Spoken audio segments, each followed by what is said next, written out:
Coming up in today's video, the best settings for your drone to get that cinematic look. And now I've got the best way to show you. Follow me.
So the wind's just picked up a little bit, but I think this could be a lovely spot just to go through the settings that I use for my drone. So I might just hover it off the ground slightly, but I'm going to literally show you with the camera onto my remote control of the exact settings. So I'll just get set up. Here we go.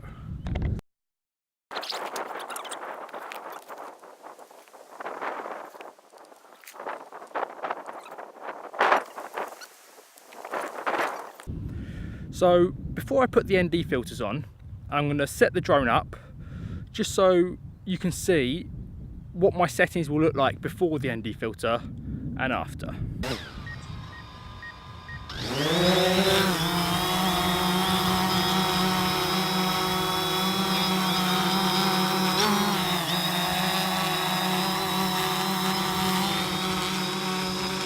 So obviously I've got this buzzing away, but I don't know if you can see very well, but what I do is I'll record the screen and I'll show you in the edit room. But this is totally unusable footage.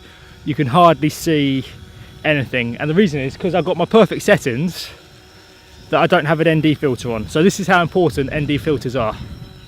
So what I'll do is I'll land the drone and then put the ND filters on. So again, I'm recording the screen, so in post I'll show you the difference. So I haven't taken off yet, but you can already see that it's a hell of a difference. Nothing's blown out, you know. So I'll show you the settings if we can see them. Let's change this slightly. Okay, so I always have manual settings.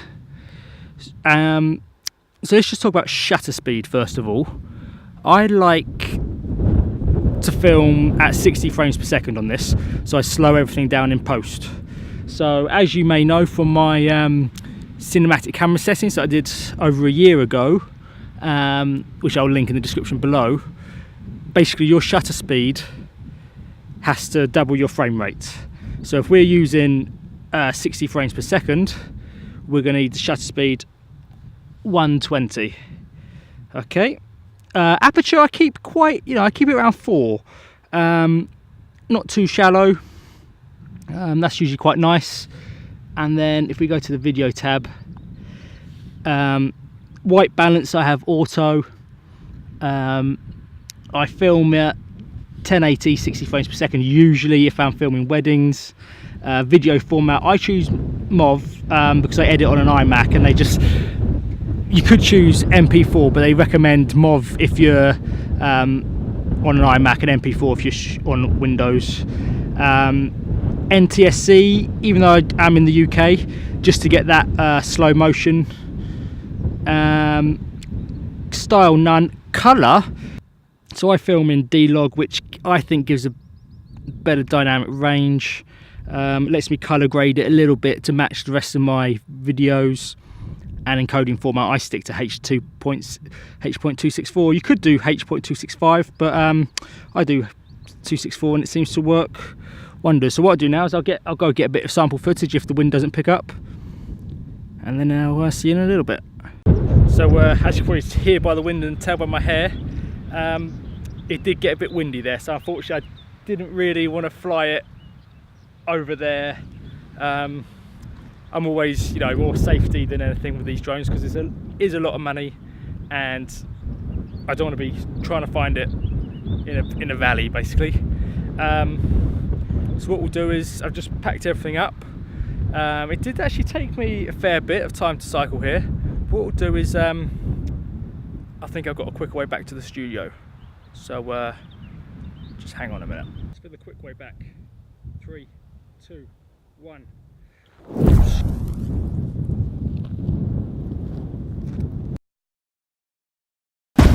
Whoa, that was the quick way of getting back. Whew.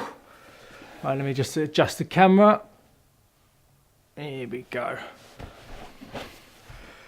Okay, so because of the high winds, I didn't quite manage to film some awesome cinematic, but you know, that happens. So just want to give it a quick recap on what I was saying out there. So about a year ago, I did do another video talking about camera settings for that cinematic look, and especially in my wedding films, I always that's what I go for. So in general, my timeline in Premiere Pro is 24 frames per second. All my footage that I film on my Canon C200 will be 24 frames per second. But what I do in my drone footage is usually film in 60 frames per second. The Phantom 4 can go to 120, so the same rules will apply here, which is when we talk about shutter speed and you want that cinematic look, it's you get a certain amount of motion blur. That's the outcome. So it doesn't matter what frame rate you're filming in, as long as you're doubling the shutter speed, it's called the 180-degree rule, and it gets that look. So when I film at 60 frames per second, my shutter speed is 120, which when it gets slowed down, everything just works seamlessly, and you still have that cinematic look. Aperture, depending on the sort of look, you know, keep as low as possible. On the Phantom 4, keep it around 4. I talk about filming in a flat profile. So on the C200 here, it's like C-Log. But what the Phantom 4 has is the D-Log. I think they might have some other Cine packs as well, but I quite like the D-Log. And I'll quickly show you some footage now. As you can see, this is the cycle ride that I just did. This is the original. And now a few little tweaks with the shadows, blacks, whites and highlights, and a bit of saturation. You can really see the difference. So this helps when I'm color grading a whole wedding film. This does help, and it sort of matches the same look, because you don't want all of a sudden a complete different color tree compared to what you know. That's just an example of of what you've been filming with your actual camera. So that's a good one. ISO as usual. I didn't really mention it on the when I was just out there filming, but that should usually be as low as possible. There are reasons to boosting it, maybe at night if it's a bit dark, but your footage can get a bit grainy. So sort of the rule of thumb is keep it as low as possible. But different cameras do have like a perfect setting. So just bear that in mind. But again, it's all, when I'm teaching you things here, it's, you're going out to practice it. You're not going to just turn up at a wedding without checking your settings beforehand and seeing what you like and sort of film, you might be filming venue shots and stuff, and then you get back to the edit room and it's just terrible footage. So it's always, just practice before, you're going on to a paid job, basically. So I did quickly mention about the iFilm in MOV. It's just, I read it somewhere, I think it was one of the DJI, that if you're on a Mac, you could use MOV. If you're on a PC, Windows-based, you might use MP4. But saying that, when I film on the C200 here, it's MP4s, same as the 6D Mark II just there. It's all MP4s, and it all looks, it's here or there really. but I did just want to mention it when I was showing you my settings earlier. But the most important thing, which you saw on the video, are these bad boys, ND filters. Now, what I love about my C200 is that they're built in, and that's the same on the C100s and all the Cine ranges from Canon. What I used today was a variable ND filter on the Canon. So it's the same rules apply. You've got these for your drone. And I think I've had my drone for about 2 years now, and I bought these exactly the same time. And I think I watched a video by Peter McKinnon or someone like that who recommended them. Now these are the Polar Pro. Still good. That cost me about £100. You've got 3 different ones, and I always, doesn't matter on the day, I always have one of these on. So one of them's for sort of heavy cloud, one of them's for sort of medium cloud, and the one I had on today is, you know, when there's 0 clouds or maybe just the odd 1 or 2 floating around.